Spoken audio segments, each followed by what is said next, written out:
Blood के बारे में हम सब लोगों को पता है क्या क्या चीज़ें हैं।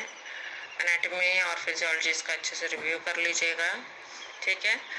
कंपोनेंट्स, किस किस चीज़ों से ब्लड बना है।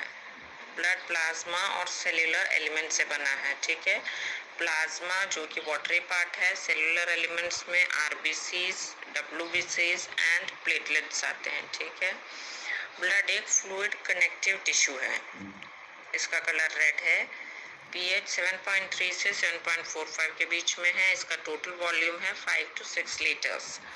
इसके कार्य हैं, फंक्शंस हैं, ऑक्सीजन को पहुंचाता है टिश्यूज तक और कार्बन डाइऑक्साइड को रिमूव करता है, न्यूट्रिएंट्स एंड हार्मोन्स को ट्रांसपोर्ट करता है, रेगुलेट्स बॉडी टेम्परेचर और भी कई कार्य हैं इसके, ठीक है। हेमेटोलॉजिकल डिसऑर्डर्स में सबसे पहला टॉपिक है अनीमिया। अनीमिया हम लोगों को सबको सुपरिचित एक टॉपिक है। अनीमिया कब होता है, एक लेमन लैंग्वेज में हमें पता है, जब एचबी कम हो जाता है तब में अनीमिया होता है, ठीक है। कितना कम होता है, 8 ग्राम पर डेसीलीटर से जब कम होता है तब होता है अनीमिया, ठीक है। यह एक ऐसी स्थिति है जिसमें रक्त में पर्याप्त स्वस्थ लाल कोशिकाएं यानी कि आरबीसीज नहीं होते हैं। अनीमिया के परिणाम स्वरूप शरीर में आरबीसीज या डिसफंक्शनल आरबीसीज की कमी होती है। इससे शरीर के अंगों में ऑक्सीजन का प्रवाह कम हो जाता है, क्योंकि वहां तक आरबीसीज से ही तो ऑक्सीजन पहुंचता है, तो आरबीसीज नहीं है तो ऑक्सीजन नहीं है, ठीक है। तो ऑक्सीजन कम हो जाता है। लाइफ स्पैन ऑफ आरबीसीज कितना होता है, 100 to 120 डेज, ठीक है।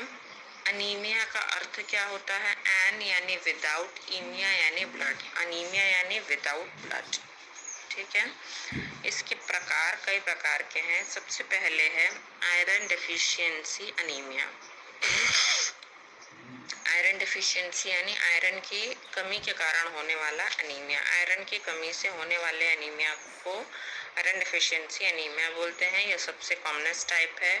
बोन मैरो में जब आयरन की ज़रूरत होती है जिससे कि हीमोग्लोबिन बन सकता है। आयरन के अभाव में शरीर पर्याप्त मात्रा में हीमोग्लोबिन नहीं बना पाता है। यह गर्भवती महिलाओं में अधिकतर होता है। खून की कमी, ब्लड लॉस, खून की कमी या ब्लड लॉस के कारण यह आयरन डेफिशिएंसी अनीमिया होता है, ठीक है। विटामिन डेफिशिएंसी अनीमिया, नेक्स्ट प्रकार है विटामिन डेफिशिएंसी अनीमिया, या इसको परनीशियस अनीमिया भी बोलते हैं।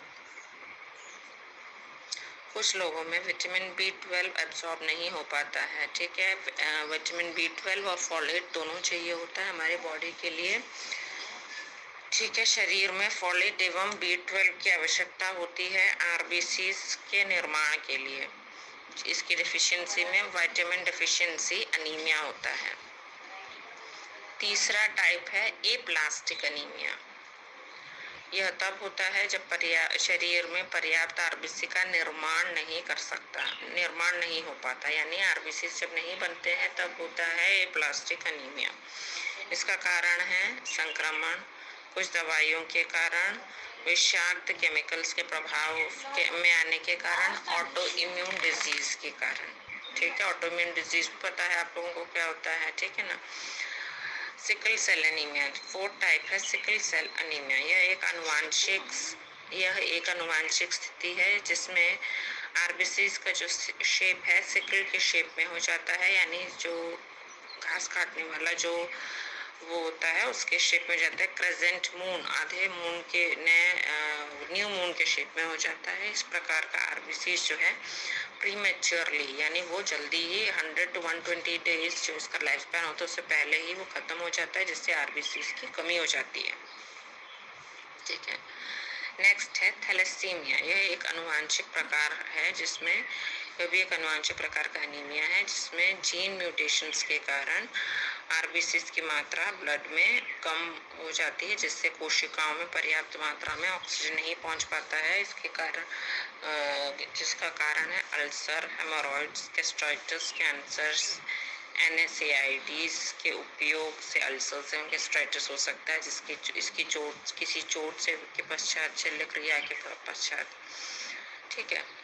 इसके लक्षण हैं डिजीनेस यानी थकावट होना, टैकीकार्डिया अधिक पल्स रेट, सिर दर्द, दर्द हड्डियों में दर्द होगा, हड्डियों में होगा, चेस्ट में होगा, बेली एवं जॉइंट्स में दर्द होगा, सांस लेने में तकलीफ, त्वचा पीली पड़ जाती है, हाथ पांव ठंडे पड़ जाते हैं, थकावट एवं कमजोरी। ठीक है, इसका हम कैसे पता लगाएंगे? History taking, physical examination, complete blood count, इससे हमें पता चल सकता है। ट्रीटमेंट या उपचार में हम क्या करेंगे? आईवी फ्लूइड्स देंगे, ब्लड ट्रांसफ्यूजन्स करेंगे, और कोई का ब्लीडिंग का कारण है तो उसको हम स्टॉप करेंगे, विटामिन सप्लीमेंट्स देंगे। डाइट मैनेजमेंट कराएंगे जिसमें कि हम ग्रीन लीफी वेजिटेबल्स जैसे कि स्पिनच और ड्राइड फ्रूट्स वगैरह देंगे। ठीक है।